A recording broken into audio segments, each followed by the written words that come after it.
हाँ, बात हो रही है नाभिकीय अभिक्रिया की, ठीक है। तो नाभिकीय अभिक्रिया कितने प्रकार की होती है ये बताइए। नाभिकीय अभिक्रिया जो है वो कितने प्रकार की होती है, न्यूक्लियर रिएक्शंस कितने प्रकार के होते हैं, ये पहला सवाल है। तो न्यूक्लियर रिएक्शन होते हैं दो प्रकार के हो सकते हैं। एक होता है नाभिकीय संलयन, नाभिकीय संलयन यानी कि फ्यूजन, फ्यूज करेगा तो दो लोग मिलेंगे, है ना। और एक होता है विखंडन, एक है विखंडन और एक है फ्यूजन। विखंडन का मतलब होता है फीजन।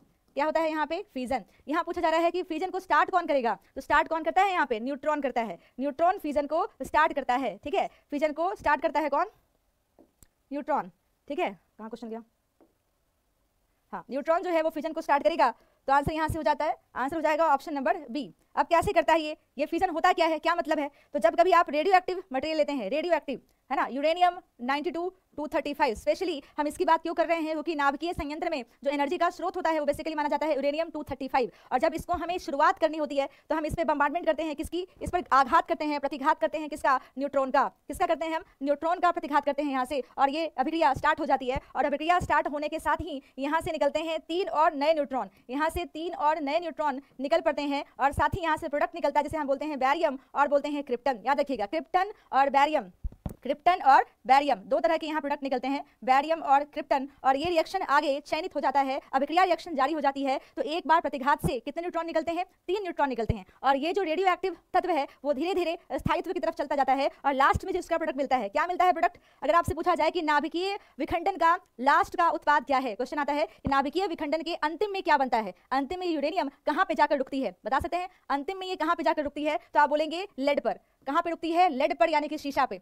शीशा क्या होता है, ये रेडियो एक्टिव नहीं होता, ये रेडियो एक्टिव नहीं होता, ये रेडियो एक्टिव नहीं है। तो ये अभिक्रिया यहाँ पे आकर रुक जाती है, ठीक है। तो जितने भी रेडियो एक्टिव सब्सटेंस हैं, जितने भी भारी तत्व होते हैं, हैवी एलिमेंट होते हैं, वो ज्यादातर रेडियो सक्रिय होते हैं और वही विखंडन में पार्टिसिपेट करते हैं, ठीक है। तो यहाँ मैंने बताया कि विखंडन का मतलब है कि एक के ऊपर ये अलग अलग चीजों में विभक्त हो जाता है, लेकिन फ्यूजन का मतलब है कि दो मिलकर कुछ बड़ा बनाता है, यानी कि इसमें फ्यूजन हो रहा है, दो से कोई एक बन रहा है और यहाँ फ्यूजन हो रहा है, एक जो है वो टूटकर विखंडित हो रहा है। तो इसे हम कहते हैं संलयन और इसे हम कहते हैं विखंडन। बात समझ में आ रही है। तो नाभिकीय संलयन कहाँ होता है प्राकृतिक रूप से, नाभिकीय संलयन प्राकृतिक रूप से कहाँ होगा, कहाँ पे पाया जाता है, न्यूक्लियर फ्यूजन रिएक्शन। तो प्राकृतिक रूप से ये कहाँ पाया जाता है, तो तारों की सतह पर, तारों एवं सूर्य की सतह पर, तारों एवं सूर्य की सतह पर, है ना, सूर्य की सतह पर ये नाभिकीय संलयन की अभिक्रिया देखने को मिलती है। और अब तो खैर धरती पर भी है ना, चाइना ने बना लिया है ऑलरेडी, साउथ कोरिया ने भी बना लिया है ऑलरेडी। क्या बना लिया है, तो ये नाभिकीय संलयन की अभिक्रिया को पता नहीं कैसे उसने नियंत्रित कर लिया है ना, ये अलग चीजें हैं, बात है। लेकिन ये बेसिकली कहाँ होता है, तारों एवं सूर्य की सतह पर होता है। लेकिन नाभिकीय विखंडन की बात करें, इसको हम नियंत्रित कर सकते हैं और इसी के उपयोग से न्यूक्लियर पावर प्लांट चलाया जाता है। न्यूक्लियर पावर प्लांट आप पढ़ते हैं ज्योग्राफी में, कौन कौन से न्यूक्लियर पावर प्लांट अलग अलग स्टेट में पाए जाते हैं और यही स्रोत बनता है विद्युत ऊर्जा की उत्पत्ति का, यानी कि इलेक्ट्रिसिटी जनरेट करने के लिए। तो न्यूक्लियर पावर प्लांट किस पर आधारित है, तो आप बोलेंगे नाभिकीय विखंडन पर। किस पर आधारित है, नाभिकीय विखंडन पर। तो याद रखिए, यहां से याद रखेंगे, इंपॉर्टेंट डिस्कशन क्या रहेगा, क्वेश्चन है ना, चलो हाँ, यहाँ से दो बातें याद रखिए और क्वेश्चन आप बता देंगे। जो न्यूक्लियर रिएक्शंस होते हैं, न्यूक्लियर रिएक्शंस की बात करेंगे तो मैंने यहाँ बताया है कि एक होता है फ्यूजन और एक होता है फीजन, ठीक है। और अगर इसको आप कंट्रोल्ड कर ले, अगर आप इसे नियंत्रित कर लें, तो ये नियंत्रित का एग्जाम्पल होता है न्यूक्लियर पावर प्लांट।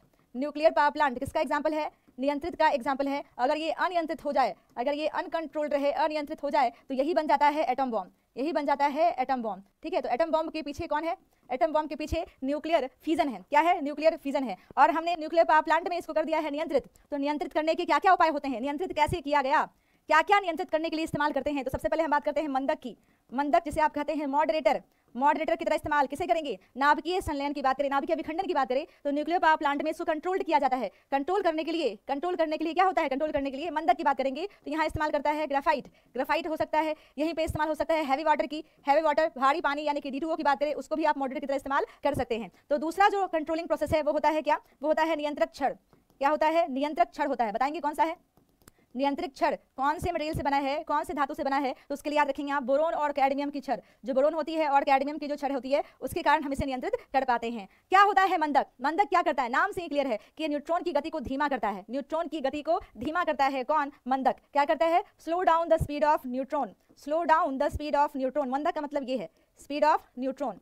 और ये क्या करेगा भाई, नियंत्रित क्षण क्या करेगा, absorb extra neutron, extra neutron, ये एक्स्ट्रा अतिरिक्त न्यूट्रॉनों का अवशोषण करेगा और यह न्यूट्रॉनों की गति को धीमी करेगा ताकि यह अभिक्रिया हमारे नियंत्रण में रह सके। और जब भी यही अनियंत्रित हो जाती है तो इसे हम कहते हैं एटम बम। आप किसी को उड़ाना है, किसी को डिस्ट्रॉय करना है तो काहे का नियंत्रण, काहे का कंट्रोल, आराम से छोड़ दो, हो जाएगा जो होना है। तो ये क्या होगा, अनकंट्रोल्ड। और ये तो ऑलरेडी अनकंट्रोल्ड है, ये ऑलरेडी अनकंट्रोल्ड है, कुछ लोगों ने इसे भी कंट्रोल कर लिया है। और इसी पर आधारित होता है हाइड्रोजन बॉम्ब। हाइड्रोजन बॉम्ब पूछा जाता है किस प्रक्रिया पर आधारित है, तो आप बोलेंगे नाभिकीय संलयन। ये क्या है, ये नाभिकीय संलयन है। तो ये सारा एग्जाम में क्वेश्चन आ चुका है, इसमें कोई भी ऐसा क्वेश्चन हमने नहीं किया जो एग्जाम में नहीं आया है। श्रृंखला अभिक्रिया कहाँ मिलेगी आपको, फिजन में, यहीं पे आपको मिलती है श्रृंखला अभिक्रिया, देखने को मिलती है श्रृंखला अभिक्रिया। न्यूक्लियर चेन रिएक्शंस यहाँ पे हो जाती है, चेन रिएक्शन, और उसी को कंट्रोल किया जाता है, कंट्रोल कर दिया जाता है तो बन जाता है न्यूक्लियर पावर प्लांट, अनकंट्रोल होता है तो बन जाता है एटम बॉम्ब। समझ में आ गया है क्या, क्लियर है? ठीक है, तो क्या ये क्वेश्चन नहीं आया था पिछली बार? क्या आपने क्वेश्चन देखा है? ऐसे क्वेश्चंस कई बार आते हैं बीपीएससी में, हर बार एक ही क्वेश्चन पूछता है घिसा बेटा, है ना। और जो नया पूछेगा वो भी हम कर लेंगे, पर पुराना तो याद रखना ही है। नया तो हम पढ़ेंगे ही, पर पुराना हमें भूलना नहीं है, ये याद रखना है, ठीक है।